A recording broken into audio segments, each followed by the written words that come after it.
जय श्री कृष्णा। राधे राधे। कार्तिक महीने का 27वां अध्याय। गणों ने कहा, विष्णुदास एक दिन भोजन तैयार करके भक्ति में तल्लीन था कि कोई उसका भोजन चुरा कर ले गया, लेकिन सायंकाल की आराधना हो सके और व्रत भंग न हो, इसीलिए उसने उस दिन दोबारा भोजन तैयार नहीं किया। श्री नारद जी ने कहा, हे राजन, इस तरह लगातार 7 दिन तक कोई दूसरा भोजन चुराता रहा। वह हैरान होकर सोचने लगा कि यह तो बड़ी विचित्र घटना है कि न जाने कौन हर रोज मेरे भोजन को चुरा कर ले जाता है। फिर भी वे इस देव स्थान को छोड़ना नहीं चाहिए। अगर मैं भोजन बनाकर खा लेता हूँ तो देर हो जाएगी और पूजा छूट जाएगी। अतः मुझे भोजन बनाकर तुरंत खाना नहीं चाहिए।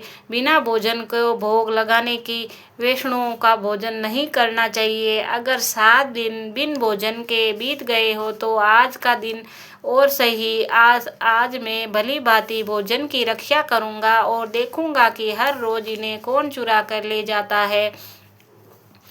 ऐसा सोचकर विष्णुदास भोजन तैयार करके भोजन के पास छिप कर बैठ गया। उसने थोड़ी देर के बाद देखा कि वहां पर एक चांडाल आया और जिसका शरीर बहुत दुर्बल था। उसके शरीर पर केवल चमड़ी ही चमड़ी दिखाई देती थी।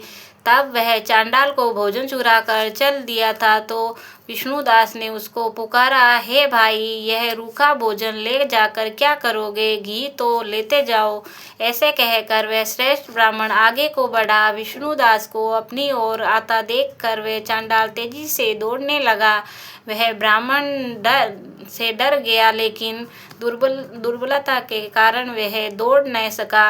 अतः वह भूमि पर गिर पड़ा और मूर्छित हो गया। चांडाल को मूर्छित देखकर विष्णुदास लपक कर उसके पास पहुंचा और अपने वस्त्र से उस पर हवा करने लगा। इसके बाद उसने जो कुछ देखा उसे देखकर वह आश्चर्यचकित रह गया। उसने देखा कि उसके सम्मुख शंख, चक्र, गदा, पद्म, पीतांबरधारी चतुर्भुजी रूप, अलसी के फूल के समान क्रांति वाले छाती के कौस्तुभ माला से सुशोभित साक्षात श्री भगवान विष्णु खड़े थे। वह भगवान का दर्शन करके सात्विक भाव से मुक्त वह श्रेष्ठ ब्राह्मण उनकी स्तुति तथा प्रणाम कर कुछ न कर सका। वहीं पर वह इंद्र आदि देवता भी उपस्थित हो गए और गंधर्व तथा अप्सराएं आकर गीत गान करने लगी तथा नृत्य करने लगी।